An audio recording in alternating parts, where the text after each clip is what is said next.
Good afternoon everybody. Unacademy studio प्रभाव में आपका स्वागत है और हम बात कर रहे हैं हमारे एनसीईआरटी श्रृंखला में अगले पार्ट की। जैसे कि कल हमने क्लास 10 में 6वें अध्याय की शुरुआत कर दी थी जो विनिर्माण उद्योग पर आधारित था। एक बेसिक इंट्रोडक्शन हमने देखा था कि उद्योग कहां पर लगाए जा सकते हैं। आज हम देखेंगे उद्योगों का वर्गीकरण अलग अलग आधारों पर और फिर हम फोकस करेंगे इसी में कृषि पर आधारित उद्योग और खनिज पर आधारित उद्योगों की आज हम शुरुआत करेंगे। विनिर्माण उद्योग यह टॉपिक महत्वपूर्ण इसलिए है क्योंकि यह न केवल ज्योग्राफी में इंपॉर्टेंट है बल्कि इकोनॉमिक्स में भी इसका इंपॉर्टेंस होता है। सभी लोगों को आवाज आ रही है?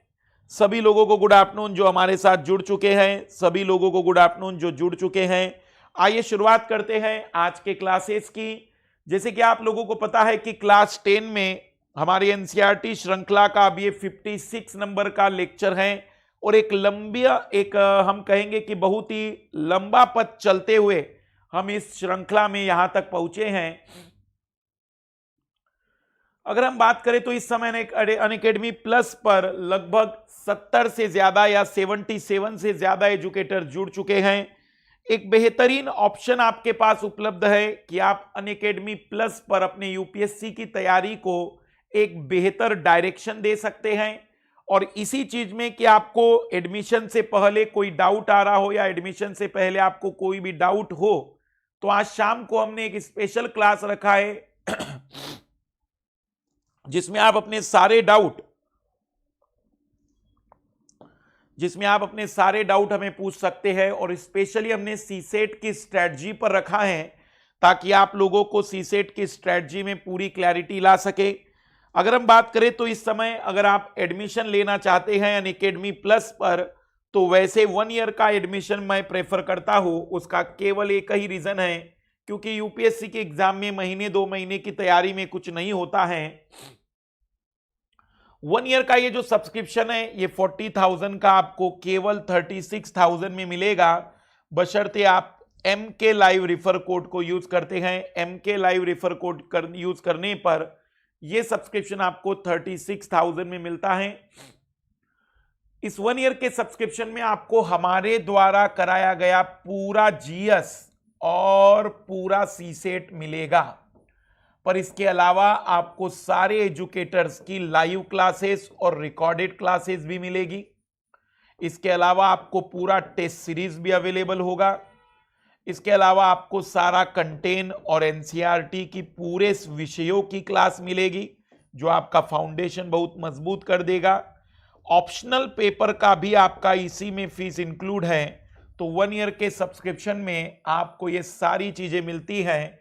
हमारे द्वारा कराया गया पूरा जीएस और सीसेट, सारे एजुकेटर्स की क्लासेस, टेस्ट सीरीज, एनसीईआरटी सभी विषयों की और ऑप्शनल पेपर की क्लासेस। 2 साल का सब्सक्रिप्शन भी यहां पर उन विद्यार्थियों के लिए अवेलेबल है जो धीमे धीमे तैयारी करते हुए 2021 और 22 तक अपने आप को बेस्ट करना चाहते हैं। वह सब्सक्रिप्शन आपको MK live refer code use करने पर 57,600 में अवेलेबल होगा। वैसे monthly subscription, 3 month subscription, 6 month subscription भी अवेलेबल है। 2 साल का सब्सक्रिप्शन जहां ऑफलाइन में अगर आप लेने जाएंगे तो ये 2 लाख का होता है। ऑनलाइन में अगर आप देखेंगे तो 2 लाख, अगर हम सब्सक्रिप्शन 8,000 रुपए पर मंथ के हिसाब से देखें तो लगभग ये भी 1,80,000 के आसपास सब्सक्रिप्शन होता है।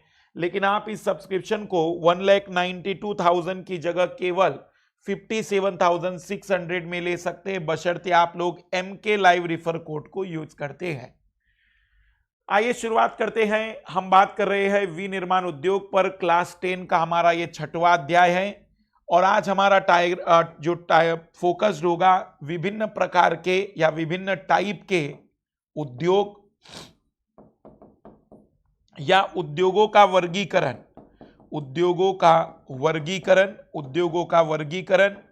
और आज हम फोकस करेंगे कृषि पर आधारित उद्योगों पर। कृषि पर आधारित कौन कौन से उद्योग हैं, फिर वो चीनी उद्योग हो सकता है, वस्त्र उद्योग हो सकता है, पटसन उद्योग हो सकता है। तो आज हमारा जो टॉपिक है उसमें हम देखेंगे उद्योगों का वर्गीकरण और कृषि पर आधारित उद्योग, कृषि पर आधारित उद्योग। सभी लोगों को गुड आफ्टरनून जो हमारे साथ जुड़ चुके हैं। प्लस पर ज्योग्राफी प्रवीण फरवरी में स्टार्ट होगा, पर हम स्पेशल क्लास के रूप में ज्योग्राफी की क्लास जल्द ही रखेंगे। कल मैंने आपको बताया था कि उद्योग कहां पर लगाया जाए, जहां पर कच्चा माल उपलब्ध हो, जहां पर कच्चा माल उपलब्ध हो वहां उद्योग लगाया जाए, जहां उत्पादन के वितरण की लागत न्यूनतम हो, जहां पर आप आसानी से उत्पादन जो आपने किया था उसे डिस्ट्रीब्यूट करने में मिनिमम कॉस्ट आपको लगे, और उस स्थान पर उत्पादन की लागत मतलब जहां पर मजदूर आसानी से मिल जाए, जगह आसानी से मिल जाए, बिजली सस्ती मिल जाए, श्रम सस्ता मिल जाए, और वहां पर आप लोग उद्योग लगाने का निर्णय भी लेना चाहते हैं, हम कहेंगे कि वही सबसे आदर्श अवस्थिति मानी जाती है। अब हम बात कर रहे हैं उद्योगों के वर्गीकरण की। उद्योगों का जो वर्गीकरण है वो कई आधारों पर किया जाता है। उद्योगों का वर्गीकरण किया जा सकता है कि कच्चा माल कहां से आएगा, उसके आधार पर उद्योग कई प्रकार के हैं, या फिर उद्योगों का दूसरा वर्गीकरण है कि कितनी पूंजी लगेगी, उसके आधारों पर वर्गीकरण है, जिसमें लघु उद्योग, मध्यम उद्योग, बड़े उद्योग हो सकते हैं।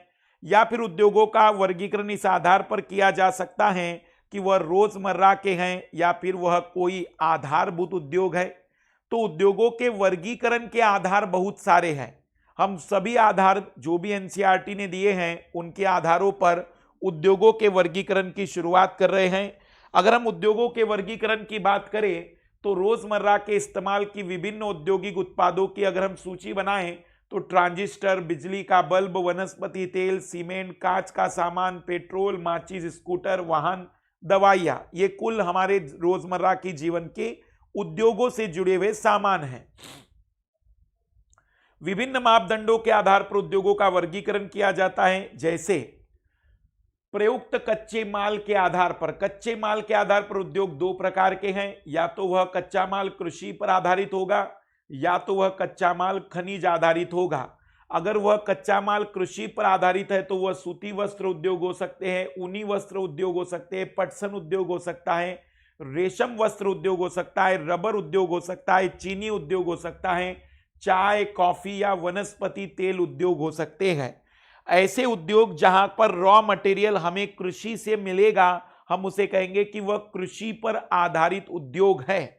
जबकि कुछ होते हैं खनिज पर आधारित उद्योग, जैसे कि लोह और इस्पात उद्योग, सीमेंट उद्योग, एल्यूमिनियम उद्योग, मशीन, औजार और पेट्रो रसायन उद्योग, जो पूर्ण रूप से खनिज पर आधारित उद्योग रहेंगे। तो अगर हम बात करें तो कच्चे माल के आधार पर उद्योग दो प्रकार के हैं, या तो कृषि पर आधारित होंगे या तो फिर वह खनिज आधारित उद्योग होंगे। भूमिका के आधार पर, भूमिका का मतलब हुआ कि वो अर्थव्यवस्था में उनका रोल क्या है, अर्थव्यवस्था में उनका योगदान क्या है, उस आधार पर उद्योगों की अगर हम बात करें तो अर्थव्यवस्था में दो प्रकार के उद्योग हैं। एक तो आधारभूत उद्योग। आधारभूत उद्योग उन्हें कहा जाता है जिन उद्योगों पर बहुत से और उद्योग निर्भर है। आधारभूत उद्योग उन्हें कहा जाता है जो बिल्कुल सभी उद्योगों का एक मूलभूत आधार है।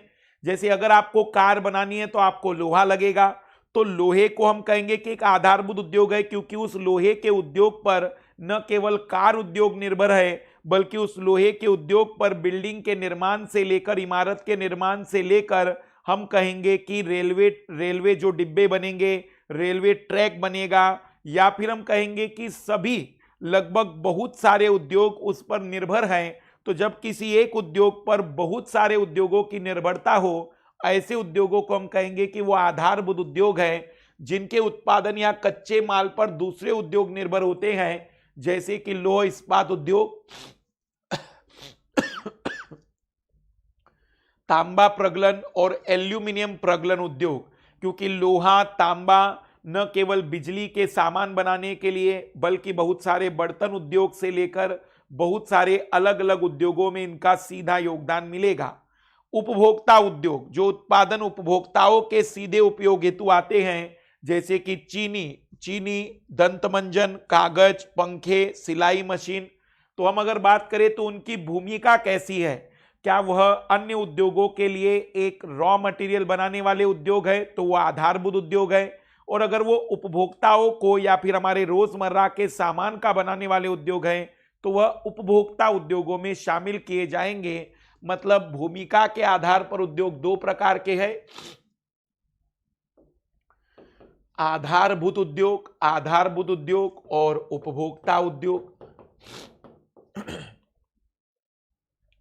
अब हम बात कर रहे हैं पूंजी निवेश के आधार पर कि कितनी पूंजी आप निवेश करने जा रहे हैं।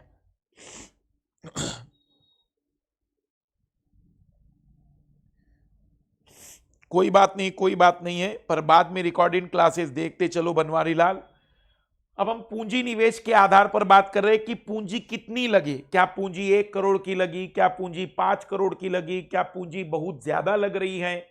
उसके आधार पर उद्योग हो सकते हैं सूक्ष्म उद्योग, लघु उद्योग, मध्यम उद्योग, बड़े उद्योग। तो पूंजी के आधार पर उद्योग कई प्रकार के होते हैं कि आपने उस उद्योग को शुरू करते समय कितनी पूंजी लगाई। जैसे कुछ लोग होते हैं सूक्ष्म उद्योग, मतलब आपने 5,000 10,000 रुपए लगाकर अपने घर पर पापड़ बनाने का उद्योग शुरू किया। तो पूंजी के आधार पर उद्योग कई प्रकार के हैं। एक लघु उद्योग को परिसंपत्ति की एक इकाई पर अधिकतम निवेश मूल्य के परिप्रेक्ष्य में परिभाषित किया जाता है। यह निवेश सीमा समय के साथ परिवर्तित होती रहती है। अधिकतम स्वीकार्य निवेश के आधार पर की जाती है। निवेश मूल्य समय के साथ बदला गया है, मतलब तो परिभाषा ये बदलती रहती है। ये जो पूंजी निवेश है, क्योंकि आज से 50 साल पहले हो सकता है कि पूंजी के आधार पर जब उद्योगों का वर्गीकरण किया गया होगा तो किसी ने कहा होगा कि अगर 200 रुपए भी कोई निवेश करता है तो वह मध्यम उद्योग में शामिल हो जाएगा। लेकिन आज 200 रुपए के निवेश में शायद सूक्ष्म उद्योग भी ना कहा जाए। कहने का तात्पर्य यह है कि यहाँ जो पूंजी के आधार पर उद्योगों का वर्गीकरण किया जाता है, इसकी परिभाषा स्थायी नहीं है, यह समय के साथ बदलती रहती है। यह निर्भर करती है कि वर्तमान परिप्रेक्ष्य में कितनी पूंजी एक न्यूनतम पूंजी के रूप में स्वीकार की जाती है। जैसे वर्तमान में अधिकतम निवेश में 1 करोड़ रुपए तक स्वीकार्य है, तो हम ये मानते हैं कि ये शुरुआती पूंजी की मात्रा है जो पूंजी के आधार पर उद्योगों के वर्गीकरण में उपयोग की जाएगी। तो पहला वर्गीकरण था कि कच्चा माल कहां का है, उसकी भूमिका क्या है। तीसरा वर्गीकरण है कि वहां पर कितनी पूंजी का निवेश होगा। चौथा है कि स्वामित्व के आधार पर मालिक कौन है। मालिक 3 हो सकते हैं, या तो वह सरकार उद्योग स्थापित कर रही होगी, या तो कोई प्राइवेट व्यक्ति अपनी इंडस्ट्री लगा रहा होगा, या तो फिर प्राइवेट व्यक्ति और सरकार मिलकर उद्योग लगा रही होगी, जिसे हम कहेंगे कि वह सहकारी है। जैसे कई बार आप सुनते होंगे ना, सहकारी। सरकारी मतलब वो सरकार की हुई, निजी मतलब वो किसी एक व्यक्ति की हुई, सहकारी मतलब सरकार और निजी व्यक्ति। और कभी कभी होती है, हम कह सकते हैं कि जहां पर कुछ लोग मिलकर, समुदाय मिलकर उद्योग की स्थापना करें, हम उस पर भी चर्चा करेंगे। सरकारी उद्योगों को हम सार्वजनिक क्षेत्र के नाम से जानते हैं। याद रखना, जहां पर भी सार्वजनिक क्षेत्र किसी ने कहा, मतलब वह सरकार की इंडस्ट्री है, उसका जो मालिक है वो भारत सरकार हो सकती है या कोई राज्य सरकार हो सकती है, पर सार्वजनिक शब्द उपयोग किया जाता है सरकार या गवर्नमेंट की इंडस्ट्री के लिए। तो सार्वजनिक क्षेत्र में लगे सरकारी एजेंसियों द्वारा प्रबंधित तथा सरकार द्वारा संचालित उद्योग जैसे भारत हेवी इलेक्ट्रिकल लिमिटेड भेल और steel authority of India limited SAIL. भेल और सेल ये सार्वजनिक क्षेत्र के उद्योग है। इसका मतलब हम कहेंगे कि यह भारत सरकार के अंडर में है। निजी क्षेत्र के उद्योग जिनका एक व्यक्ति के स्वामित्व में या उसके द्वारा संचालित अथवा लोगों के स्वामित्व में उनके द्वारा संचालित होता है, जैसे कि प्राइवेट लिमिटेड, जिसे हम कहते हैं private limited, public limited, TISCO, Bajaj auto limited, Dabur उद्योग।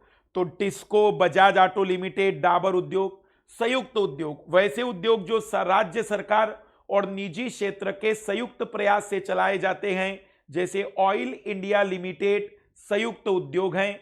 और सहकारी उद्योग, इसे राज्य सरकार और केंद्र सरकार या फिर केंद्र सरकार और निजी व्यक्ति को संयुक्त नाम दिया गया है। और सहकारी, सहकारी का मतलब क्या है? जिनका स्वामित्व कच्चे माल की पूर्ति करने वाले उत्पादक, श्रमिकों या दोनों के हाथ में होता है। कोई ऐसा उद्योग जिसमें मालिक या तो आपूर्ति करने वाला समूह है, जैसे कि मान लो किसान है, चीनी बहुत सारी चीनी उद्योग सहकारी उद्योग होते हैं। बहुत सारी चीनी कंपनियों में वो सहकारी लिखते होंगे।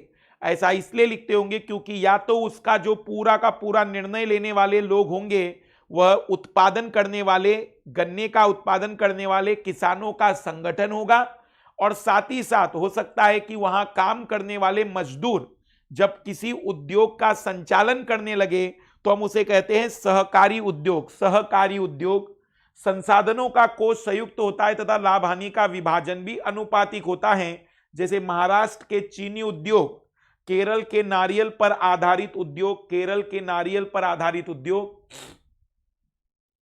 अब है कच्चे तथा तैयार माल की मात्रा व भार के आधार पर, कि कच्चा माल और आपने फिर जो माल तैयार किया वो माल का वेट कितना है, क्या वो बहुत ही भारी है? तो हम कहेंगे कि भारी उद्योग, जैसे कि लोहा और इस्पात उद्योग को भारी उद्योग कहते हैं क्योंकि उसका जो कच्चा माल या तैयार माल है वो बहुत ही हेवी होता है, वजनी होता है, और इसके कारण हम कहेंगे कि वहां पर उद्योग लगाना जरूरी है जहां उसकी खपत होती होगी या जहां कच्चा माल होगा, क्योंकि इसमें ट्रांसपोर्टेशन बहुत महंगा पड़ता है। और हल्के उद्योग जो कम भार वाले कच्चे माल का प्रयोग करते हैं, जैसे कि विद्युतीय उद्योग को हम कहेंगे कि वो हल्के उद्योग है। अगर एक सिंपल सी बात मैं कहूं तो उद्योगों का वर्गीकरण कई आधार पर किया जा सकता है। उद्योगों का वर्गीकरण कई आधार पर किया जा सकता है। आइए देखते हैं कौन कौन से आधार पर। सबसे पहला है कच्चे माल के आधार पर।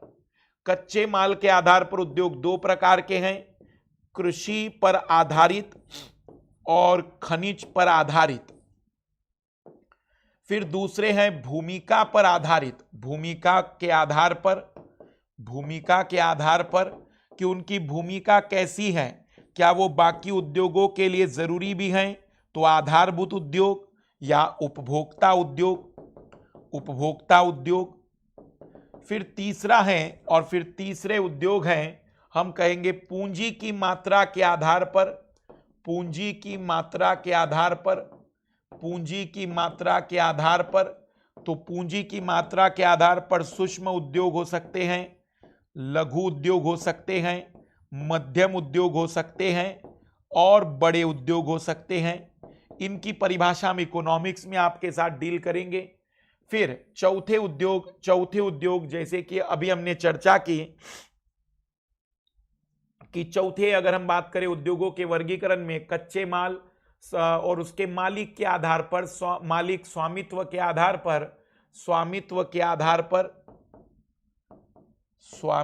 आधार पर सार्वजनिक क्षेत्र के उद्योग, निजी उद्योग, संयुक्त उद्योग और सहकारी उद्योग। सहकारी का मतलब जहां पर चीनी मालिक, जैसे कि चीनी का उत्पादन करने के लिए गन्ने की आवश्यकता पड़ती है तो गन्ने के किसान या फिर नारियल उद्योग से जुड़े हुए लोग। और अंत में हमने देखा कि उसके कच्चे माल या बनने वाले पदार्थ के भार के आधार पर माल की मात्रा या भार के आधार पर तो भारी उद्योग और हल्के उद्योग। भारी उद्योग का मतलब लोहे वाला और हल्के उद्योग का मतलब विद्युत वाले उद्योग। तो अगर आप एक नजर में देख सको तो उद्योगों का वर्गीकरण 5 आधारों पर किया गया है। कच्चे माल के आधार पर कृषि पर आधारित उद्योग, खनिज पर आधारित उद्योग। कृषि पर आधारित उद्योग में पटसन उद्योग, रबर उद्योग, चीनी उद्योग, वस्त्र उद्योग, नारियल उद्योग, आप बहुत सारे उद्योग देख सकते हैं। खनिज पर आधारित में लोह उद्योग, एल्यूमिनियम तांबे पर आधारित उद्योग जो भी, या पेट्रो रसायन पेट्रोकेमिकल उद्योग। भूमि का आधारभूत उद्योग मतलब क्या वह सभी उद्योगों के लिए भी या बाकी उद्योगों के लिए भी बहुत मटेरियल पैदा करते हैं, जैसे कार इंडस्ट्री, रेल के डिब्बे बनाने वाला, या फिर हो सकता है कि किसी प्रकार के लोहे के सामान बनाने वाला, तो वो आधारभूत उद्योग होंगे। उपभोक्ता उद्योग जो प्रतिदिन आवश्यक वस्तुओं का निर्माण करने वाले उद्योग होंगे। पूंजी कितनी लग रही है, कम लग रही है तो सूक्ष्म, थोड़ी ज्यादा लघु, और भी ज्यादा मध्यम, और सबसे ज्यादा पूंजी वाले उद्योग बड़े उद्योग। स्वामित्व, मालिक कौन है, सरकार है तो सार्वजनिक क्षेत्र के, प्राइवेट है तो निजी क्षेत्र के, सरकार और प्राइवेट दोनों मिलकर हैं तो संयुक्त क्षेत्र के। और अगर मजदूरी हम कहें कि उसमें पार्टिसिपेट कर रहे, संचालन कर रहे हैं, या फिर जो भी उसका रॉ मटेरियल देने वाले लोग हैं वही उसको चलाए, एक साथ जब कई लोग मिलकर उद्योग चलाए तो वह सहकारी।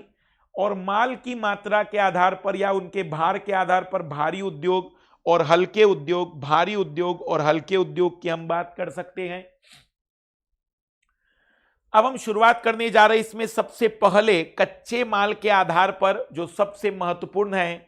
कच्चे माल के आधार में कृषि पर आधारित उद्योग, सूती वस्त्र, पटसन, रेशम, ऊनी वस्त्र, चीनी, वनस्पति तेल आदि उद्योग कृषि पर प्राप्त कच्चे माल पर आधारित है, जिसमें हम सबसे पहले देख रहे हैं वस्त्र उद्योग। क्योंकि हमारे भारत में कृषि के बाद अगर कोई ऐसा उद्योग है जो सबसे ज्यादा रोजगार देता है तो वह वस्त्र उद्योग है। याद रखिएगा, भारत में कृषि ही ऐसा एकमात्र क्षेत्र है जो भले ही सबसे ज्यादा जीडीपी ना देता हो, सबसे ज्यादा कमाई ना कराता हो, सबसे ज्यादा व्यापार में हिस्सेदारी ना हो, लेकिन आज भी भारत में सबसे ज्यादा रोजगार देने की ताकत अगर किसी में है तो वह कृषि है। कृषि के बाद अगर कोई उद्योग सबसे ज्यादा रोजगार दे रहा है तो याद रखिएगा कि वो वस्त्र उद्योग है। वस्त्र उद्योग एक श्रम प्रधान उद्योग है, क्योंकि यहां पर बहुत ज्यादा श्रमिकों की आवश्यकता पड़ती है, कुशल श्रमिकों की आवश्यकता पड़ती है। भारत जैसे अत्यधिक जनसंख्या वाले देश में यही उद्योग है जो रोजगार को बढ़ाने के लिए बहुत बेहतर काम कर सकता है, क्योंकि जहां मानव संसाधन ज्यादा होता है ऐसी जगह पर ही वस्त्र उद्योग का विकास तेजी से हो सकता है। तो भारत के पास एक बेहतर विकल्प है कि वह वस्त्र उद्योग में अपने आप को विश्व में सबसे आगे ला सकता है। बिल्कुल, टेक्सटाइल इंडस्ट्री की हम बात कर रहे हैं। टेक्सटाइल और चमड़ा उद्योग श्रम प्रधान उद्योग होते हैं। देखना, दो प्रकार के उद्योग होते हैं, श्रम प्रधान और पूंजी प्रधान। जहां पर श्रम की आवश्यकता ज्यादा होती है, लोगों की आवश्यकता ज्यादा होती है, जैसे कि अगर हम बात करें चीनी उद्योग, जैसे कि हम बात करें वस्त्र उद्योग, टेक्सटाइल इंडस्ट्री, चमड़ा उद्योग या फिर चाय उद्योग, यहां पर श्रमिकों की आवश्यकता बहुत ज्यादा होगी। और कुछ होते हैं पूंजी प्रधान उद्योग, जैसे कि हम बात कर सकते हैं हार्डवेयर इंडस्ट्री, जैसे कि कंप्यूटर में हार्डवेयर इंडस्ट्री, यहां पूंजी की आवश्यकता पड़ेगी। या फिर हम कह सकते हैं कि कार इंडस्ट्री।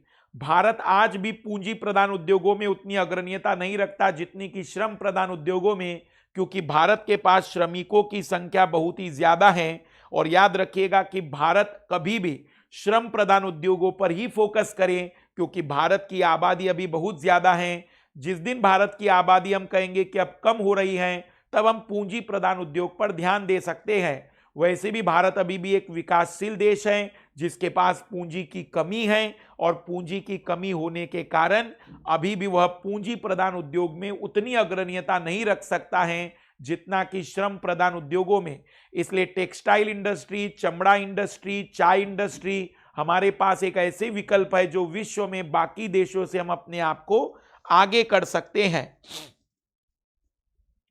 भारतीय अर्थव्यवस्था में वस्त्र उद्योग का अपना अलग महत्व है, क्योंकि इसका औद्योगिक उत्पादन में 14% योगदान है। पूरे इंडस्ट्री में 14% इंडस्ट्री का जो प्रोडक्शन हो रहा है, कमाई हो रही है टेक्सटाइल इंडस्ट्री से। लगभग 350 लाख व्यक्तियों को रोजगार उपलब्ध करवाकर कृषि के पश्चात दूसरा बड़ा उद्योग है। लगभग 24.6% विदेशी मुद्रा अर्जित करता है। हमारा देश 100 रुपए अगर विदेशों से कमाता है तो 25 रुपए, लगभग 25 रुपए हम टेक्सटाइल इंडस्ट्री से कमाते हैं। सकल घरेलू उत्पाद में इसकी भागीदारी लगभग 4% है और देश का यह अकेला उद्योग है जो कच्चे माल से उच्चतम अतिरिक्त मूल्य उत्पाद तक की श्रृंखला में परिपूर्ण और आत्मनिर्भर है। मतलब भारत का यह जो इंडस्ट्री है, न केवल कच्चे माल में हम आत्मनिर्भर हैं, बल्कि इस कच्चे माल से जो चीज बनेगी और फिर उससे जो संवर्धित चीज बनेगी, उन सभी में हमारे पास पर्याप्त प्रौद्योगिकी है। अगर कहीं पर भी टेक्सटाइल इंडस्ट्री के बारे में चर्चा करें तो सबसे पहला पॉइंट 14% समस्त उद्योगों का। दूसरा पॉइंट लगभग 350 लाख रोजगार पैदा करने की ताकत। तीसरा पॉइंट टेक्सटाइल इंडस्ट्री के बारे में 24.6% तक विदेशी मुद्रा का अर्जन। अगर हम कह सकते हैं तो 4% जीडीपी में लगभग 4% का योगदान।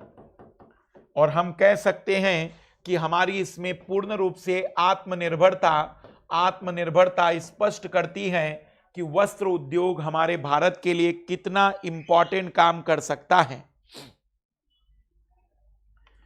वस्त्र उद्योग के कई सारे पद आप देख सकते हैं कि कच्चा रेशा, फिर रेशे धागे बनाना, फिर धागे की धुनाई और कताई, फिर बुनाई करना, फिर रंगाई और परिष्करण, वस्त्र विनिर्माण और फिर वस्त्र का निर्माण हम कह सकते हैं। हम इस पूरे के पूरे सभी पदों में पूर्ण रूप से सक्षम हैं। ये उद्योग बहुत पुराने समय से भारत में बहुत विकसित रहा है। तो एक ऐसी इंडस्ट्री है जिसमें हम भारत को बहुत अग्रणीयता न केवल पुराने समय में दिला चुके हैं, वर्तमान में भी हम अगर कुशल श्रमिकों की भीड़ जमा कर दे तो इस उद्योग में हम अपने आप को विश्व में बहुत तेजी से आगे बढ़ा सकते हैं। सूती वस्त्र उद्योग अगर हम बात करें तो वही वस्त्र उद्योगों में कपास पर आधारित उद्योग है, क्योंकि वस्त्र उद्योग जो हमने बात की उसमें सबसे पहला है सूती वस्त्र जो कपास पर आधारित होगा। प्राचीन भारत में सूती वस्त्र हाथ से कताई और हथकरघा बुनाई तकनीक पर बनाए जाते थे। 18वीं शताब्दी के बाद विद्युतीय करघों का उपयोग होने लगा।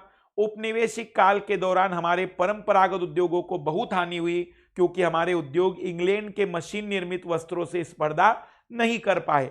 तो कपास पर आधारित है पहला सूती वस्त्र उद्योग में पहला सफल सूती वस्त्र उद्योग 1854 में। याद रखना, शब्द पर गौर करिएगा, पहला सफल सूती वस्त्र उद्योग भारत में 1854 में मुंबई में लगाया गया था।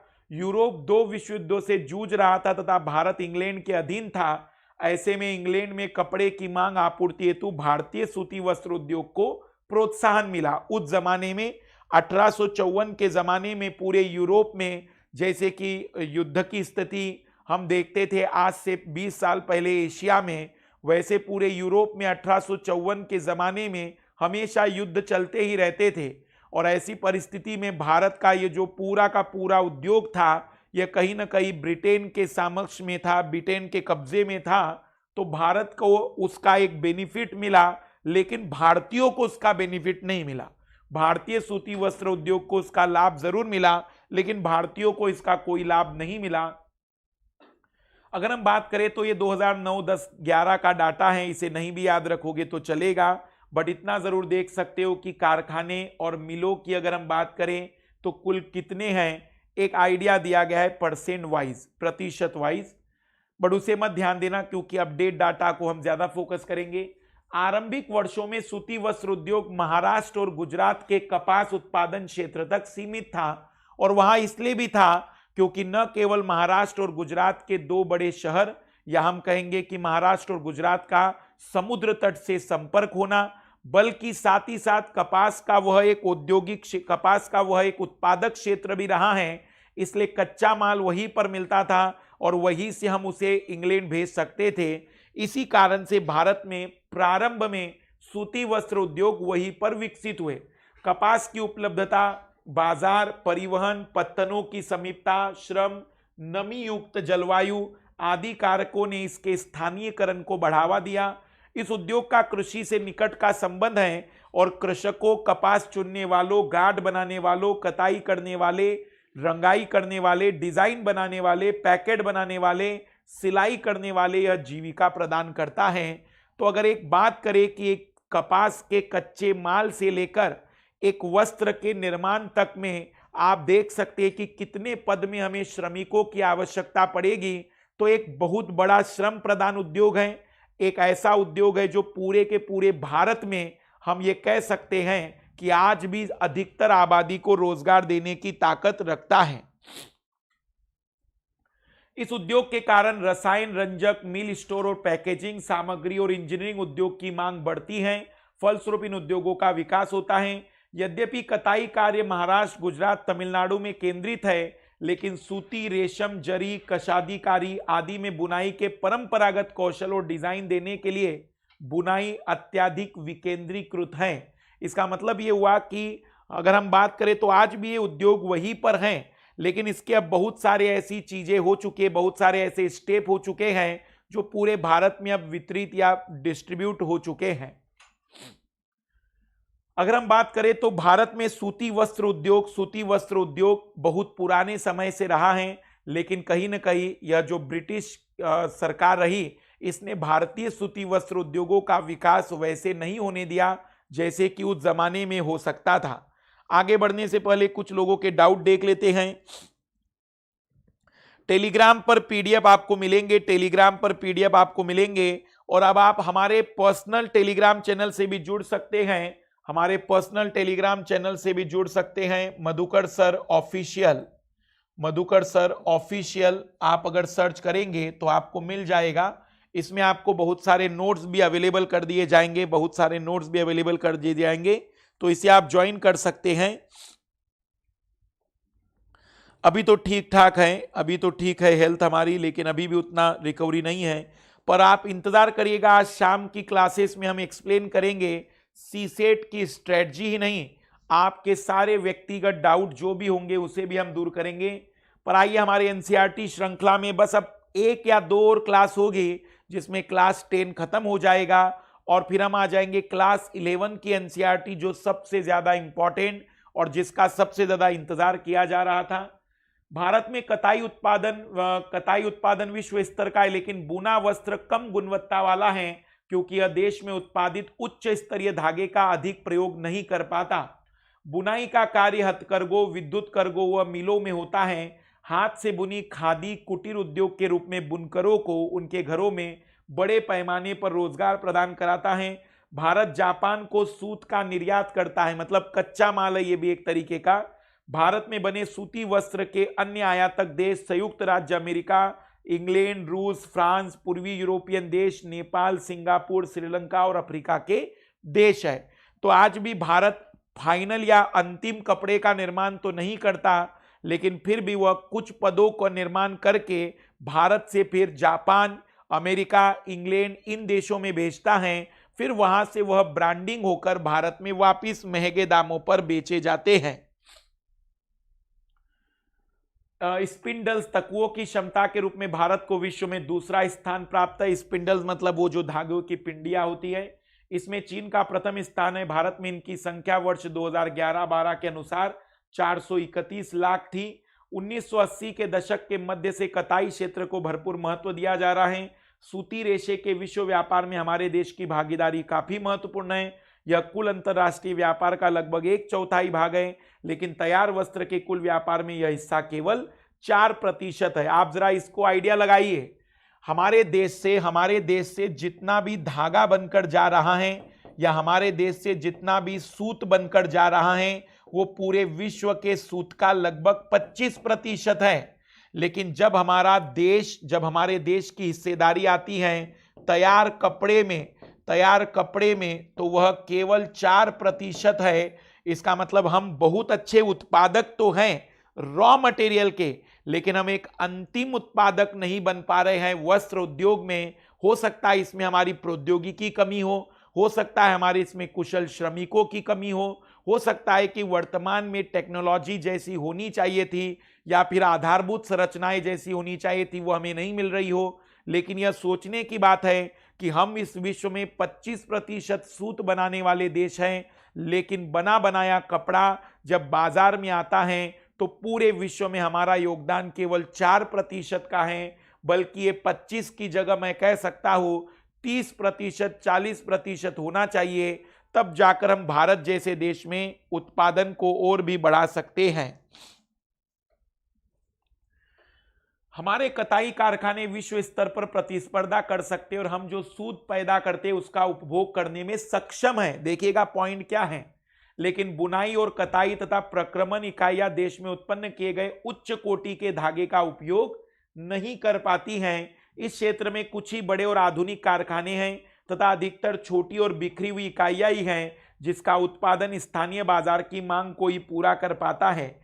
यह इस उद्योग की एक बड़ी कमी है, जिसके परिणाम स्वरूप हमारे बहुत से कताई करने वाले सूती धागे का निर्यात करते हैं, जबकि परिधान निर्माताओं को कपड़ा आयात करना पड़ता है। मतलब भारत से सूती या धागा जा रहा है और वहीं से फिर हम आयात कर रहे हैं। आप सोचिए कि 10 रुपए की चीज आप दे रहे हैं और 100 रुपए की चीज आप खरीद रहे हैं। इस अंतरराष्ट्रीय व्यापार में भारत को कहीं ना कहीं नुकसान हो रहा है।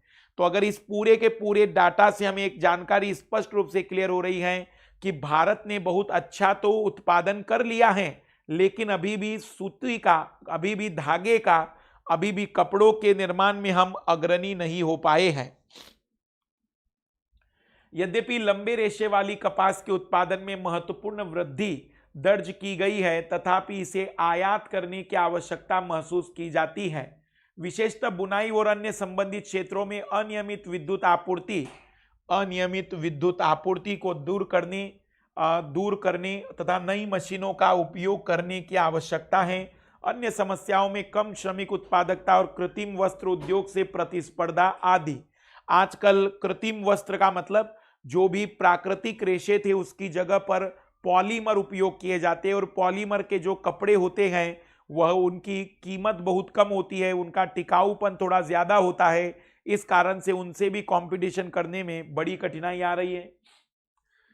भारत में अगर आप देखेंगे तो सूती वस्त्र उद्योग तो बहुत सारी जगह है। इसमें क्या याद रखने वाली बात है, सूती वस्त्र उद्योग नहीं भी याद करोगे चलेगा, ऊनी वस्त्र उद्योग भी बहुत सारी जगह है, लेकिन रेशम वस्त्र उद्योग अभी भी बहुत कम जगह पर है। जैसे कि आप देख सकते हैं कर्नाटक में मैसूर, बेंगलुरु, कोलार, उसी प्रकार से कर्नाटक में बेलगावी, फिर उसके बाद हम बात कर सकते हैं वाराणसी, फिर जम्मू कश्मीर में बारामूला, श्रीनगर और अनंतनाग, और अगर हम बात करें तो पश्चिम बंगाल में मुर्शिदाबाद और बांकुरा, यहाँ पर भी हम देख सकते हैं रेशम वस्त्र उद्योग। तो रेशम वस्त्र उद्योग के मुख्य राज्य कौन कौन से हो गए? जम्मू कश्मीर मुख्य राज्य हो गया, कर्नाटक मुख्य राज्य हो गया, और रेशम वस्त्र उद्योग में पश्चिम बंगाल। तो रेशम के लिए 3 राज्यों को याद रखना है। रेशम के लिए 3 राज्य, जम्मू कश्मीर, कर्नाटक और पश्चिम बंगाल। थोड़ी बड़ी मात्रा में उत्तर प्रदेश भी हम कह सकते हैं, लेकिन ये 3 राज्य हैं जहां पर रेशम के लिए सबसे ज्यादा हमें रेशम वस्त्र उद्योग के उद्योग मिलेंगे।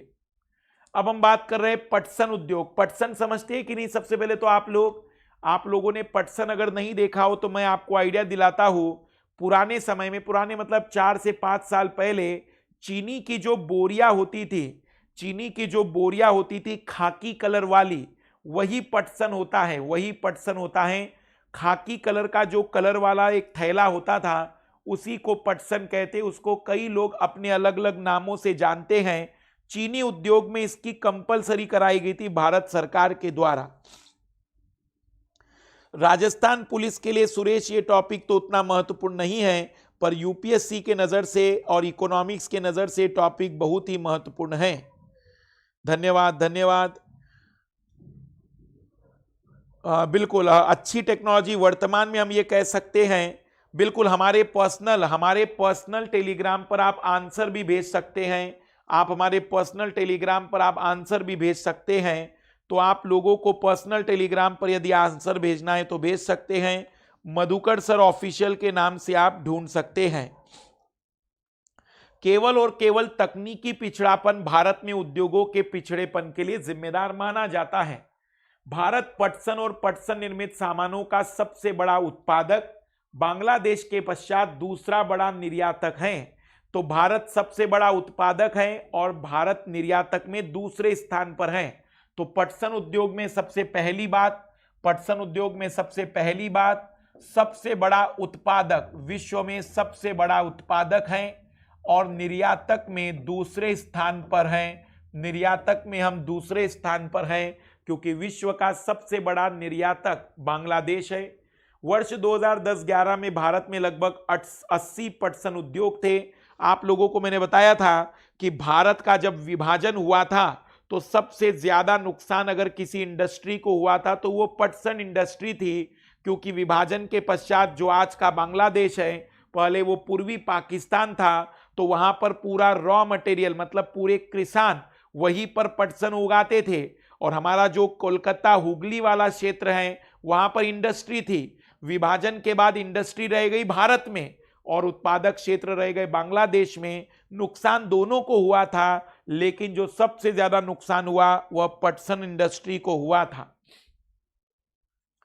इनमें अधिकांश पश्चिम बंगाल में हुगली नदी पर 98 किलोमीटर लंबी तथा 3 किलोमीटर चौड़ी एक संकरी मेखला में स्थित है। मतलब आज भी पटसन के सबसे ज्यादा उद्योग हमें हुगली नदी के किनारे पर जो गंगा की एक वितरिका है, गंगा की एक शाखा है, वहीं पर हमें इसके उद्योग मिलेंगे। हुगली नदी के तट पर इनके स्थित होने के निम्न कारण हैं। पटसन उत्पादक क्षेत्र का निकटता, सस्ता जल परिवहन, सड़क, रेल व जल परिवहन का जाल, कच्चे माल के मिलों तक ले जाने में सहायक होना, कच्चे पटसन को संसाधित करने और प्रचुर जल, पश्चिम बंगाल तथा समीपवर्ती राज्य उड़ीसा, बिहार, उत्तर प्रदेश से सस्ता श्रमिक उपलब्ध होना, कोलकाता का एक बड़े नगरीय केंद्र के रूप में बैंकिंग, बीमा और जूट के सामान के निर्यात के लिए पत्तन की सुविधा प्रदान कराना आदि। जैसे कि अगर हम बात करें महाराष्ट्र और गुजरात में सूती वस्त्र उद्योग इसलिए विकसित हुए क्योंकि रॉ मटेरियल वहां पर कपास अवेलेबल था, बंदरगाह वहां पर नजदीक थे, परिवहन नजदीक थे, श्रमिक नजदीक थे और कॉटन इंडस्ट्री या सूत उद्योग से जुड़े हुए सभी उद्योग भी वहां पर विकसित हुए थे। पटसन उद्योगों का वहीं पर विकसित होने का सबसे बड़ा कारण है क्योंकि पटसन का जो कच्चा माल चाहिए किसानों के द्वारा वो वहीं पर था। कलकत्ता जैसा बंदरगाह था, परिवहन, क्योंकि एक भारी पदार्थ होता है तो परिवहन के लिए सस्ता परिवहन जो जल मार्ग का हुगली नदी वाला है वो आसानी से अवेलेबल था। रेलवे और सड़क के कांटेक्ट भी वहां पर बहुत ज्यादा थे और वहां पर श्रमिकों की उपस्थिति भी कहीं ना कहीं सीधा असर डालती थी इस उद्योग के विकास के लिए।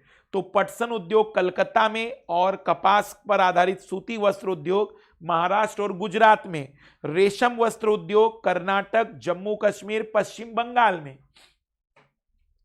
वर्ष 2010-11 में पटसन उद्योग प्रत्यक्ष रूप से 3.7 लाख श्रमिकों को और जूट व मेस्टा की खेती करने वाले अन्य 40 लाख छोटे व सीमांत कृषकों को रोजगार मुहैया कराता था।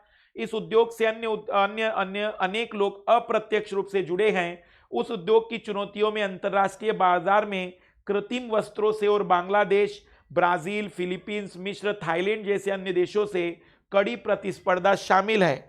जैसे कि वस्त्र उद्योग में हमने देखा कि तकनीक का पिछड़ापन आज हमारे लिए सबसे बड़ा पिछड़ेपन का कारण है क्योंकि सूती वस्त्र में सूत या फिर धागे के निर्माण में हम विश्व का 25% धागा बना रहे हैं, लेकिन निर्मित कपड़ों में हमारा योगदान 4% ही है। उसी टाइप से पटसन उद्योग में जो सबसे बड़ी चुनौती है, सबसे पहली चुनौती तो है कृत्रिम जो वस्त्र आजकल बन रहे हैं, जो कृत्रिम पॉलीमर नायलॉन है, नायलॉन 66 है, इनके द्वारा जो पॉलीमर के द्वारा कपड़े बन रहे हैं उनकी डिमांड ज्यादा बढ़ती जा रही है। और दूसरा बांग्लादेश, फिलीपींस, इंडोनेशिया, इन देशों से भी हमें कड़ी प्रतिस्पर्धा मिल रही है। इन फिलीपींस, मिस्र, थाईलैंड, इनसे भी हमें कड़ी प्रतिस्पर्धा मिल रही है। यद्यपि पटसन पैकिंग के अनिवार्य प्रयोग की सरकारी नीति के कारण इसकी घरेलू मांग बढ़ी। सरकार ने चीनी उद्योग वालों पर एक नियम बना दिया था कि आप लोग जब भी चीनी की पैकिंग करेंगे तो पटसन में ही। सन 2005 में राष्ट्रीय पटसन नीति अपनाई गई जिसका मुख्य उद्देश्य पटसन उत्पादन बढ़ाना गुणवत्ता में सुधार, पटसन उत्पादक किसानों को अच्छा मूल्य दिलाना, प्रति हेक्टेयर उत्पादकता को बढ़ाना। याद रखो, जब भी नीतियां बनाई जाती है सब बड़ी बड़ी बातें हवाबाजी कर लिया करो। उत्पादन बढ़ाना, गुणवत्ता बढ़ाना, किसानों को अच्छा मूल्य देना, प्रति हेक्टेयर उत्पादकता बढ़ाना, बातें कर सकते हैं। पटसन के प्रमुख खरीदार है अमेरिका, कनाडा, रूस, अरब, इंग्लैंड और ऑस्ट्रेलिया। बढ़ते वैश्विक पर्यावरण अनुकूलन और जैव निम्नीकरण पदार्थों के लिए विश्व की बढ़ती जागरूकता ने पुनः जूट उत्पादों के लिए अवसर प्रदान किया है। देखना, यहां मैं एक परिणाम आपको बताना चाहूंगा, क्योंकि पर्यावरण जो प्रदूषण या जलवायु परिवर्तन की जो समस्या है, जिसमें प्लास्टिक का उपयोग ज्यादा हो रहा है, जिसमें ऐसे जो पॉलीमर है नायलॉन 66, यह प्रदूषण उत्पन्न करते हैं। मैं आपको बताऊं कि कपास से भी बहुत ही कम समय में यदि पर्यावरण में कोई अपशिष्ट खत्म हो सकता है तो वह पटसन है। यदि आज भी भारत पूरे विश्व पर यह दबाव डाले कि यदि आप लोगों को प्लास्टिक से मुक्ति चाहिए तो आप विकल्प ढूंढिए, और उसका विकल्प है पटसन। केवल पटसन पर थोड़े थोड़े रिसर्च अगर भारत सरकार कर ले कि उसकी पतली पन्नियां कैसी बनाई जा सकती है, उसे पतली थैलियों में कैसे बदला जा सकता है, उसकी मजबूती कैसे बढ़ाई जा सकती है, तो यकीन मानिए कि पूरे विश्व में हम अकेले ही पटसन के लिए पूरे विश्व को आपूर्ति करा सकते हैं। और न केवल हमारे किसानों की आय दोगुनी हो सकती है, बल्कि विश्व के पर्यावरण की समस्या को सॉल्व करने में भारत का यह बहुत ही बड़ा योगदान भी हो सकता है, बशर्ते सरकार इस चीज को समझे। तो पटसन एक ऐसा बेहतरीन विकल्प हो सकता है जो सस्ते कीमत पर बहुत सारी चीजों को अवेलेबल करा सकता है। तो आप लोग याद रखेंगे कि बढ़ता वैश्विक पर्यावरण अनुकूलन, जैव निम्नीकरणीय पदार्थों के लिए विश्व की बढ़ती जागरूकता ने पुनः जूट उत्पादों के लिए अवसर प्रदान किया है। पहला पटसन उद्योग कोलकाता के निकट रिश्रा में 1859 में, 1854 में पहले वो सूती वस्त्र उद्योग लगा था मुंबई में, और 1859 5 साल के भीतर ही कोलकाता के निकट रिश्रा में लगा था। 1947 में देश के विभाजन के पश्चात पटसन मिलें तो भारत में रह गई, लेकिन 3/4 जूट उत्पादक क्षेत्र पूर्वी पाकिस्तान अर्थात बांग्लादेश में चला गया था। अभी मैंने जिसकी चर्चा की थी, ये इंपॉर्टेंट पॉइंट याद रखिएगा, कभी भी आपकी मदद कर सकते हैं मेंस की आंसर राइटिंग में। चीनी उद्योग, भारत का चीनी उत्पादन में विश्व में दूसरा स्थान है। चीनी उद्योग कृषि पर आधारित, तो भारत का चीनी उत्पादन में विश्व में दूसरा स्थान है। जरा कमेंट्स करके बताइएगा पहला किसका स्थान है। मैंने हाल फिलहाल में ही चर्चा की थी इसकी, लेकिन गुड़ और खांडसारी के उत्पादन में इसका प्रथम स्थान है। भारत में गुड़ और खांडसारी मतलब जो चीनी के दाने हैं उसको बनाने के मामले में हम सबसे ज्यादा अग्रणी हैं। तो चीनी उत्पादन में दूसरे स्थान पर है, लेकिन गुड़ और खांडसारी में प्रथम स्थान पर है। सबसे पहला पॉइंट, तो चीनी उद्योग के बारे में हम कह सकते हैं कि भारत का दूसरा स्थान, लेकिन चीनी गुड़ और खांडसारी के निर्माण में हम प्रथम स्थान पर हैं। इस उद्योग में प्रयुक्त कच्चा माल भारी होता है तथा ढुलाई में इसके सुक्रोज की मात्रा घट जाती है। मतलब कच्चा माल भारी होगा लेकिन जो परिणामी उत्पाद मिलेगा वो हल्का होगा। वर्ष 2010-11 में देश में 662 से अधिक चीनी मिलें थी, जो उत्तर प्रदेश, बिहार, महाराष्ट्र, कर्नाटक, तमिलनाडु, आंध्र प्रदेश, गुजरात, पंजाब, हरियाणा और मध्य प्रदेश राज्यों में फैली है। चीनी मिलों का 60% उत्पादन या क्षेत्र 60% उत्तर प्रदेश और बिहार में ही है। यह उद्योग मौसमी है, अतः सहकारी क्षेत्र के लिए उपयुक्त है। सहकारी क्षेत्र इसलिए क्योंकि यहाँ पर आपका निर्भरता पूरी तरह से रॉ मटेरियल पर है, किसानों पर है, तो किसान को भी मालिकाना हक दिया जा सकता है।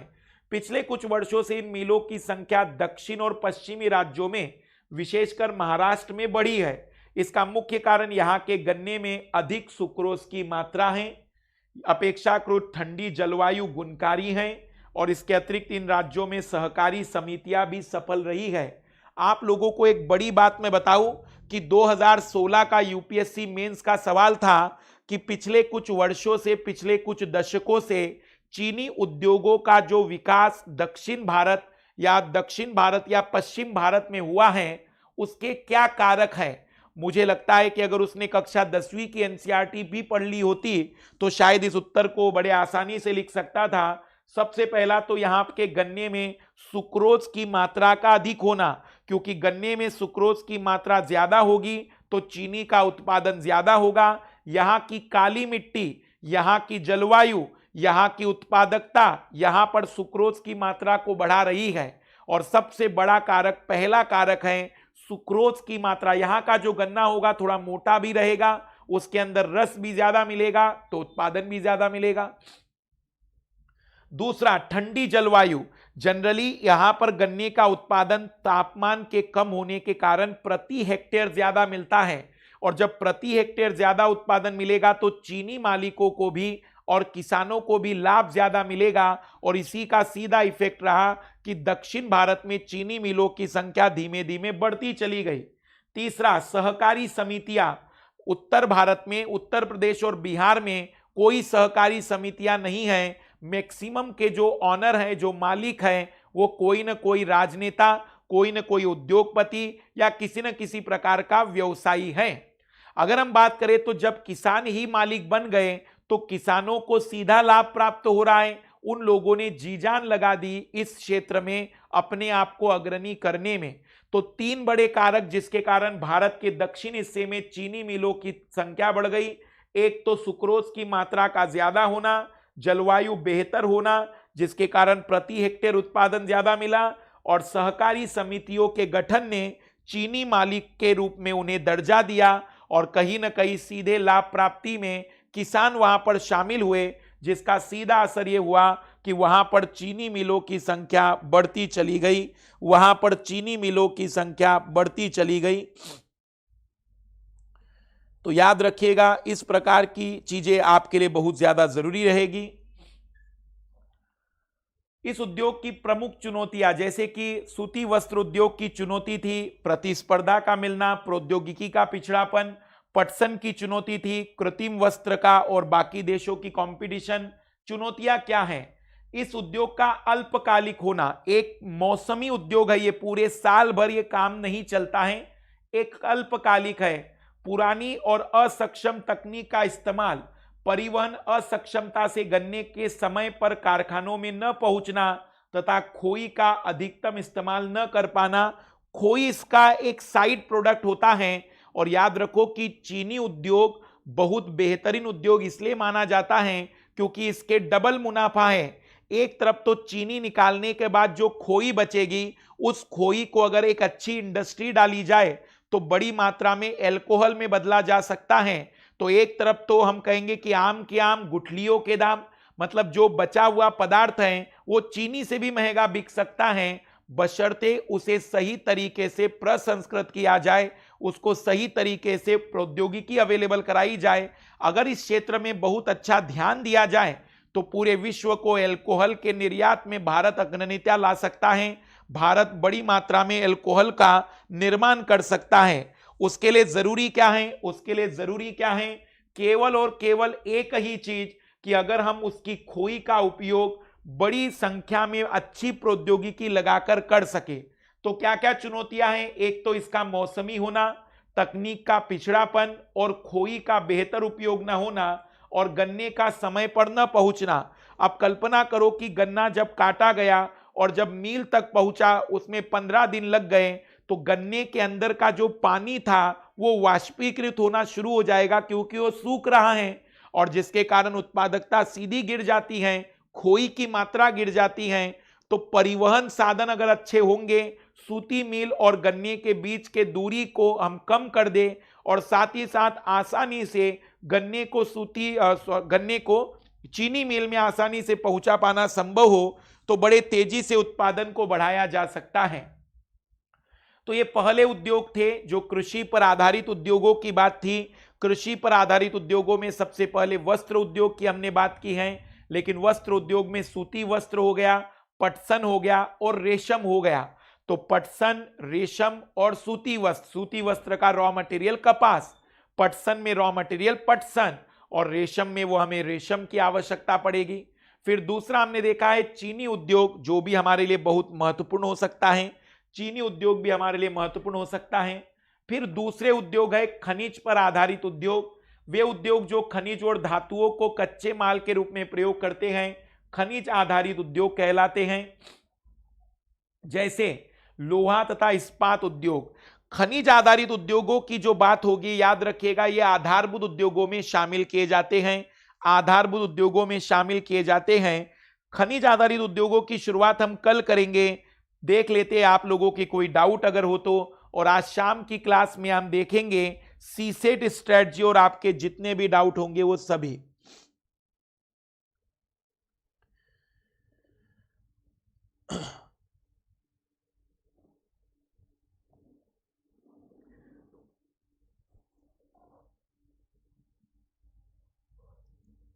कोई घबराए नहीं, देखिए YouTube पर कुछ मूर्ख लोग भी होंगे, उस पर आप ज्यादा तनाव मत लिया करिए। आप उन पर ज्यादा तनाव मत लिया करिए, क्योंकि कुछ गरीब लोगों की कमी नहीं है पूरे भारत में, क्योंकि साइकोलॉजिकल डिसऑर्डर बढ़ रहे हैं वैसे भारत में। तो आप उसका तनाव ना लिया करिए, आप फोकस रहा करिए कंटेंट पर, आप तैयारी पर फोकस करा करिएगा। क्योंकि हो सकता है कुछ लोग साइकोलॉजिकल और कुछ लोग ऐसे भी होते हैं जो इस पृथ्वी पर केवल और केवल डिस्टर्ब करने के लिए भेजे जाते हैं। जैसे कभी कभी ऊपर वाले भी होते हैं ना कि डिस्टर्ब करने के लिए किसी को भेजा और फिर जल्दी भी खींच लेते हैं। तो कुछ लोगों का तनाव ना लीजिए, पर आप तैयारी पर ध्यान दीजिएगा, तैयारी पर ध्यान दीजिएगा, तैयारी पर ध्यान दीजिएगा। नोट्स बिल्कुल, जिन लोगों को पीडीएफ मैंने शायद कल भी अपलोड किया था, पीडीएफ अपलोड किया था, अभी भी अगर जिन लोगों को पीडीएफ नहीं मिल रहे हैं या जिन्हें भी आंसर भेजने हैं, वैसे हम अनअकैडमी स्टूडियो जो प्रभाव है उस पर तो लगातार पीडीएफ अपडेट कर ही रहे हैं। लेकिन अगर कोई पीडीएफ अभी किसी विद्यार्थी को नहीं मिली है तो वह अभी भी हमारे ऑफिशियल जो है Madhukar sir official Telegram channel पर जाकर पीडीएफ प्राप्त कर सकता है, पीडीएफ प्राप्त कर सकता है। तो आप वहां से भी पीडीएफ ले सकते हैं, उससे घबराइएगा नहीं, उससे घबराइएगा नहीं। पीडीएफ आपको इसकी मिलती चली जाएगी, पीडीएफ आप जरूर नोट्स जरूर बनाइएगा। मैं एक बार फिर रिपीट कर दूं, कक्षा छठवीं शायद हमने 9 क्लासेस में खत्म की थी, 7वीं हमने शायद 10, 12, 11 क्लासेस में खत्म की थी, 8वीं हमने लगभग 13, 14 क्लासेस में, 9वीं हमारी 15 क्लासेस में खत्म हुई है। तो वैसे ही शायद 10वीं भी 15, 16 क्लासेस में खत्म हो रही है। तो लगभग मैं कहूंगा कि अभी 9 से लेकर, जैसे मेरा ये लेक्चर चल रहा है 56वां, तो मेरे हिसाब से आपने अगर नोट्स बनाए हो तो ज्यादा से ज्यादा 75 पेज अभी तक भरे होने चाहिए, ज्यादा से ज्यादा 75 पेज में आपके नोट्स आने चाहिए थे। और अगर किसी भी लाल लाली ने पेज नोट्स बनाए हैं और पूरे 75 पेज अभी तक के पूरे नोट्स बढ़िया बनाए हैं, तो आप लोग इस नंबर पर इसे व्हाट्सएप करिएगा, आप लोग इस नंबर पर इसे व्हाट्सएप कर दीजिएगा जिस भी विद्यार्थी ने कंप्लीट नोट्स बनाया है हाथ से लिखा हुआ, ताकि मैं सभी लोगों को इसकी